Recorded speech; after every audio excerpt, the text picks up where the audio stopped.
Hello, everybody. Scott Golden here with the WCW Worldwide Review Series for the 16th of January 2000. I'm sorry, 1993. I wish there was a WCW in the 2000s, but in any event, we can move forward through the January of '93 run here. I've loved the Worldwide Series because it's simple to watch. Um, it's surprising to me how much I enjoy 1 hour programs versus the 2 hour and 3 hour offerings of present moment. Every match matters, even if it's a squash match. They're getting an angle over. They're doing things. Anyway, Paul Orndorff is here, brought in by Harley Race, brought in by Vader, basically saying he wants Sting for a reason that isn't really clear. But Paul Orndorff had been in Smoky Mountain for most of 1992, returning here, and he's here for the next couple of years. Barry Windham out here mere weeks before, challenging for the NWA Championship Enhancement Talent match. Windham putting on a little extra weight, not exactly looking to be in the best shape of his career, but at the same time, not exactly in horrible shape that he can't do anything. Hip toss by the Enhancement Talent, hard shots along the way, knee lifts and the like, basic stuff, and we see Windham cut his opponent off, pretty simply put, hanging vertical suplex along the way as well. Floats over and away we go. Uh, Eventually, Windham takes the man to the outside, brawls with him a little bit, and goes back in, gets the hanging DDT, or leaping DDT, as it were. Eric Bischoff does the WCW magazine style thing for the next little while. Not exactly.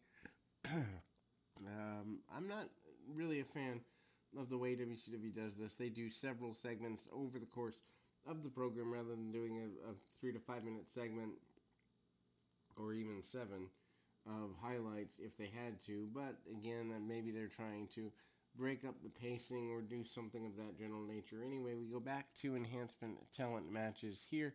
Vinny Vegas and an enhancement talent here. Vinny Vegas, of course, Kevin Nash.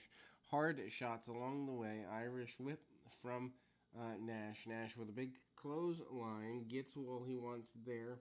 And hard shots along the way, including but not limited to the snake eyes, which is usually used to put an end to the opponent. Into the buckle he goes, and a victory there. Arn Anderson says he's going to get rid of Eric Watts in any circumstance. We've covered this before, but that goes into the gas station brawl where Watts takes Anderson out. Anderson tries to jump him with a crowbar, but Watts is put over with the STF as a major hold that's able to, for lack of a better term, neutralize his opponent. Not exactly a believable angle. The Rage and Fury, the Wrecking Crew, are here. They're here for the next little while. The Enhancement Talent match is there. They are, as we talked about in the WCW Saturday Night Review, very basic team. Shoulder tackles, lots of power, lots of, attempted kind of getting with it. Power slam by one half of the Wrecking Crew, and they are certainly ready to go and up to go.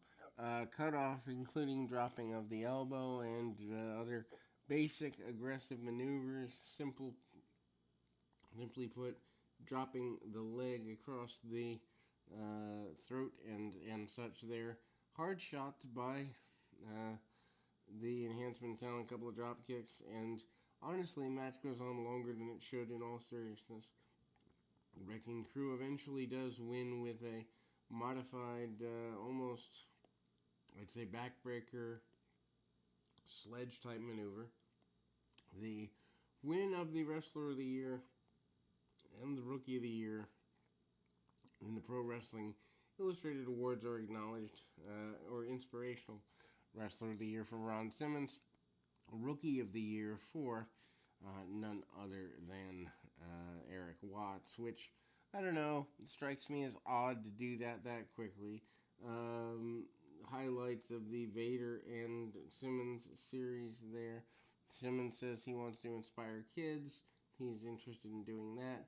We go to Paul Orndorff and Marcus Alexander Bagwell.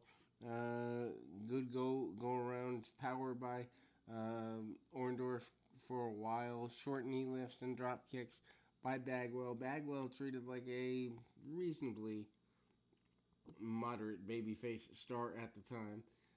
Takedown, hammerlocks, basic stuff by Bagwell. Bagwell has the man under control. Worth going out of your way to see if you like basic heel face psychology and or you're trying to learn how to work.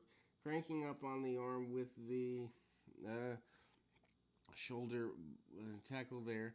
Bagwell sends the man up into the lights pretty aggressively and simply at the same time. Bagwell with a pinfall and goes right after him there. And ultimately Bagwell with the Irish whip doesn't get all he wants on it. Gets enough though. Back to the crossbody from the top rope. Bagwell manages to gloat a little bit too much as a babyface, and Orndorff folds him up with a reverse suplex, and eventually that leads to a victory for Paul Orndorff. Orndorff manages to hit the pile driver and get the victory there.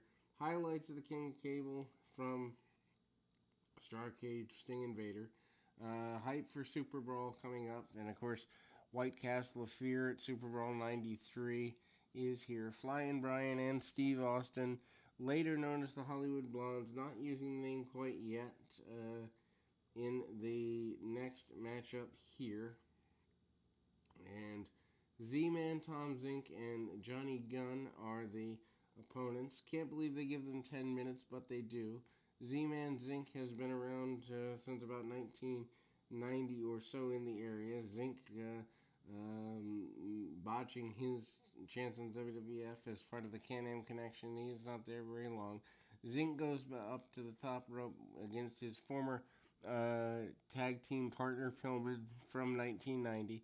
Series of drop kicks by Zink on Pillman and Austin, and Gunn comes in, clears Austin out. Enziguri by Zink. Actually, really good, hot tag team match for the time period. Worth going out of your way to see if you want basic heel psychology or just a fiery babyface team that's not getting heavily pushed. Gunn mainly on the outside. Zink taking the majority of the match with Pillman, but them having history makes sense. Then Gunn comes in, gets cut off by the heels. Hard shots by Gunn, who goes brawling with Austin. Austin doesn't have quite the experience to be handling all of that at that point. Zink comes back in, tries to go at it with Austin. Austin hits the drop-kicked stun gun into the top turnbuckle. Cool finish, and the later Hollywood Blondes are here. And then we see Rick Rude getting the Most Hated Wrestler of the Year award from Pro Wrestling Illustrated as we close. And Vader is getting ready for new challengers, including the White Castle of Fear at Super Brawl 3, strap match, Sting and Vader. At times they called it a title match, at times they didn't, but either way, that will close us out for this time period right here. We'll be back with more right after this.